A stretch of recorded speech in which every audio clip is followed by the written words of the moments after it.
네, 주간 포커스 이번 코너는 부동산 활용 백서입니다. 부동산 시장의 흐름을 분석하고 집중 진단하는 시간이죠. 얼마 전에 정부가 집값 안정화를 위해서 공공성이 대폭 강화된 공급 대책을 내놨죠. 하지만은 이게 실효성이 있는 것이냐 이런 의문점이 이 시장에서는 계속 제기되고 있습니다. 관련해서 전문가와 함께 진단해 보도록 하겠습니다. 송승현 도시와 경제 대표 나오셨습니다. 어서 오십시오. 네, 안녕하세요. 네. 네. 이게 며칠 됐어요, 벌써요, 그죠? 네. 네. 근데 하여튼 정부는 하여튼 고강도 규제를 계속 내놓고 있는데 여기에 또 맞물린 게 지금 네. 사실은 코로나19로 지금 경제가 지금 엉망이 되고 있는 네, 거잖아요. 네, 네. 그래서 그런지 일단 서울 집값은 하락을 하고 있어요. 뭐 네. 특히 강남 3구에서는 뭐 급매, 초급매 이런 것들이 막 속출하고 있다는데 네. 지금 맞는 얘기입니까, 지금? 우선 오늘이 5월인데 네. 6월쯤 되면은 그런 현상들이 사실 많이 나타나긴 해요. 왜냐하면은 네. 보유세 부과 기준일이 6월 1일이고 네, 네. 또 최근에 양도세 중과 유예 기간이라고 있습니다. 그 기간이 6월 말이기 때문에 얼마 남지가 않았어요. 지금 한 달 정도밖에 안 남았기 때문에 이런 부분들 그 단지마다 절세를 위해서 물건들을 내놓는 사람들이 굉장히 많아진다는 거예요. 그래서 이런 초급매가 나오는 현상들이 한 5월이나 한 6월쯤에 이렇게 네. 나타나는 현상들이 굉장히 많다라고 보여지고요. 네. 특히 강남 같은 경우는 이런 절세를 해야 되는 물건들이 많다 보니까 시장에서 던지는 현상들이 더 많이 나타나는 것처럼 보일 수가 있습니다. 네. 근데 시장에서는 가장 그 관심을 많이 갖고 있는 게 6월 말 이후는 어떤 그 시장으로 흘러가느냐 이거에 관심들이 많아요. 왜냐하면은 절세 매물들이 일정 부분 소진이 될 거란 말이에요. 네. 그 이후에도 초급매 매물이 연이어서 나타난다라면은 이 시장에서 약간 하락폭이 커질 수 있는 그런 추세로 이어질 수가 있고요. 어허. 반대로 급매가 빠르게 그 해소가 된다면은 네. 다시 한번 반등을 할 수 있는 그 시기 또 코로나19 사태가 종식이 된다면은 다시 한번 급반등할 수 있는 요소가 작용이 있다 보니까 시장에서는 이런 급매, 초급매보다도 또 6월 말 이후에 시장에 촉각을 곤두세운다라고 생각을 할 수가 있겠습니다.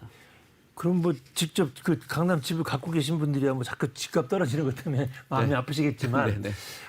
정부가 원하는 것, 어떻게 보면 이제 집값이 안정화잖아요. 네. 그러면은 이게 얼마나 더 떨어져야 집값이 안정화됐다고 볼 수 있는 거예요? 저도 사실 시장 그 전문가로서 저도 잘 모르겠어요. 그 안정화라는 그 가격이. 네, 그래서 명확하지 않고 네. 뭐 대부분의 사람도 안정화라는 추상적인 말은 하지만 네. 그 누구도 시장에서 그 안정화 가격은 네. 좀 어렵게 그 가격을 책정하는 건 굉장히 어려운 거다. 다만 네. 문재인 대통령 발언으로 봤을 때는 원상 복귀 시기를 목표로 하고 있는 그 정도 뭐 추측이 아닐까라는 생각을 좀 하고 있습니다. 네. 문 대통령이 올 초 신년 기자회견에서 이런 이야기를 했습니다. 예, 일부 지역에서 서민들이 납득하기가 어렵고 네. 위화감을 느낄 만큼 급격히 상승한 곳이 있는데 이런 지역의 가격은 원상 회복이 돼야 된다라는 말을 했어요. 예. 이게 취임 초기인데요. 네. 2017년 5월 당시 가격으로 되돌리겠다라는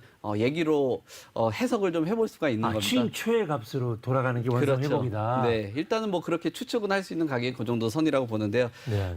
잠실 트레지움을 한번 살펴봤는데요. 네, 네. 전용 면적 84제곱미터가 직전월 최고가인 18억 7천에서 2억 가까이 내린 네, 네. 17억대가 초급매 매물로는 예, 나오기는 했지만 네. 여전히 정부 눈에는 들지 못하는 그런 수준입니다. 왜냐하면은 초급매 그 아까 말씀 가격을 보시면은 5억 이상이 더 내려가야 된다는 거예요.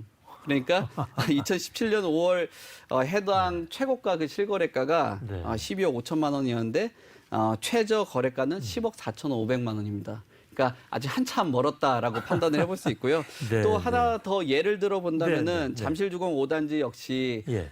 전용 면적 76제곱미터가 직전 거래가 20억 3,560만 원 대비 한 2억 정도가 빠진 그런 금액인데 네. 18억 5,560만 원 정도가 거래가 됐습니다. 근데 이 거래도 3년 전하고 비교를 해봤을 때는 4억 이상 높은 수준이라는 겁니다. 여전히 집값 안정이라고 판단하는 그 시기하고는 가격적인 괴리감은 그죠. 크다라고 생각을 할 수가 있겠죠. 그러면 우리 저 송 대표님 부동산 전문가시니까 네, 네. 전문가의 입장에서 네. 3년 전 집값으로 네. 되돌리는 거 네. 가능합니까?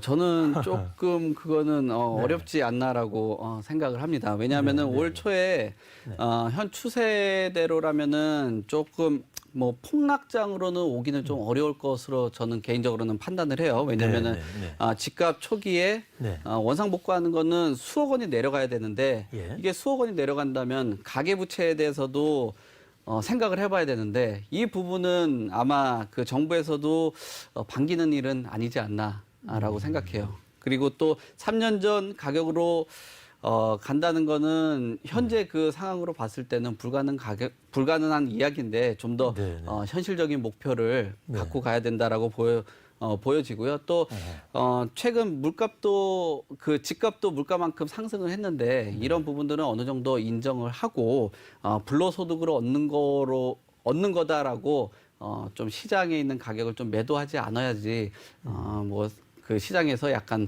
뭐 분열이라든지 뭐 부동산을 갖고 있는 사람하고 안 갖고 있는 사람들의 그 언쟁이 좀 사그라들지 않을까라고 생각을 하고 있습니다. 근데 사실 이제 특히 은퇴자들 얘기를 들어보면은 네. 되게 우리나라가 특히 이제 이거 부동산 하나 갖고 있는 사람들이 많잖아요. 네네. 부동산에 주로 재산들이 있는. 네. 그러면은 정말 좋은 거는 뭐예요? 이게 많이 올라도 안 좋고 네. 많이 나빠도 우리 경제한테 충격을 주잖아요. 네. 그러면은 어느 정도가 좋은 겁니까? 부동산 가격은? 뭐 일반적으로 이야기하기를 네. 물가 상승률보다는 어쨌든 집을 갖고 있고 뭐 조세라든지 이런 것들을 내고 있으니까 물가 상승률보다 한 1, 2% 정도 높은 수준을 좀 안정적인 수준이라고 보는데 그 정도.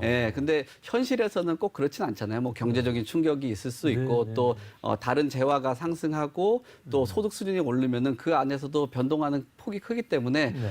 시장에서 원하는 그 상승폭을 그 누구도 어떤 그 국가도 그거를 맞추기라는 것은 불가능합니다. 왜냐하면 그렇죠. 금리적인 영향이나 시장에서 뭐 조세 같은 경우도 뭐 증가하는 경우가 네, 있으니까 네. 이런 것들은 부동산에는 상품 안에서도 충분히 뭐 가격을 조금 조정할 수 있는 부분이 있기 때문에 그건 시장에서는 그렇죠. 이상적인 수치이긴 하지만 현실적으로는 불가능한 정부에서 원하는 대로 만들기는 좀 쉽지 않은 거다. 네, 불가능하다라고 이렇게 보면 되겠군요. 보죠. 네네. 하여튼 저 문재인 정부는 정말 집값 원상 회복을 위해서 얼마 전에 이제 공급 확대 카드를 꺼내 들었습니다. 네, 네, 네. 이게 이번 정부 들어서 20번째 부동산 대책인데 네. 뭐 많이들 알고 계실 텐데 이게 실효성을 두고 업계에서는 하여튼 의견이 분분합니다. 일단은 이 대책을 좀 한번 정리를 좀 한번 해주세요. 네, 지금 보니까 이거 도심 내 신규 주택 공급을 예전에 민간들이 많이 참여를 했다라면 이번 그 대책에서는 네. 재개발 사업은 공공에서 직접 뛰어든다라고 보시면 될 것 같습니다. 특히 관심이 많았던 것이 용산의 그 철도 정비창 기지 네, 네, 그 자리가 있거든요. 네.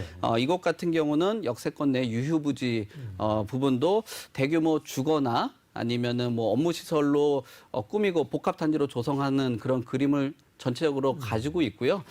문재인 대통령이 아까도 말씀드렸듯이 초기에 서울 집값 원상 회복을 위한 공급 방안 기존에는 우리가 계속적으로 뭐 수요 억제에 관련된 그런 정책만 나왔다라면 네, 네. 20번째 부동산 대책으로는 도심 안에 뭐 7만 가구 신규 공급을 하기 위해서 2022년까지 부지 확보를 적극적으로 나서고 있는 그런 부분이에요. 예. 그래서 계속적으로 지적을 받고 있었던 게 수요 억제책은 내놓긴 하지만 돈줄 많이 줬잖아요. 네네 대출 특히나 네, 대출 네, 네. 12, 16 같은 경우는 대출이 가장 큰 그 수요 억제책이었는데 아니 도대체 그 공급 정책은 뭐냐? 네. 공급 정책은 없고 계속 수요 억제책만 내놓기 때문에 시장에 여러 가지 문제점이 나타나고 있다라고는 그런 지적을 받았습니다. 그래서 이번에는 그 신규 공급 물량을 늘리면서 서울의 그 시내 집값을 한번 막아보겠다라는 그런 취지인 것 같아요. 시장에서 요구하는 그런 시그널들을 어느 정도 받아들였다고 하는데 3기 신도시하고 도시재생 또 그 공급 정책까지 물리면서 네. 공급에 있어서 정부에서 짜낼 수 있는 최대한의 네. 그 정책들은 최대치라는 그런 평가들은 있긴 한데 너무 공공에만 초점을 맞췄기 때문에 민간에서 원하는 그런 수요들은 충족시키는 거에서는 조금 부족하지 않나라는 네. 문제점들은 여전히 제기는 되고 있습니다.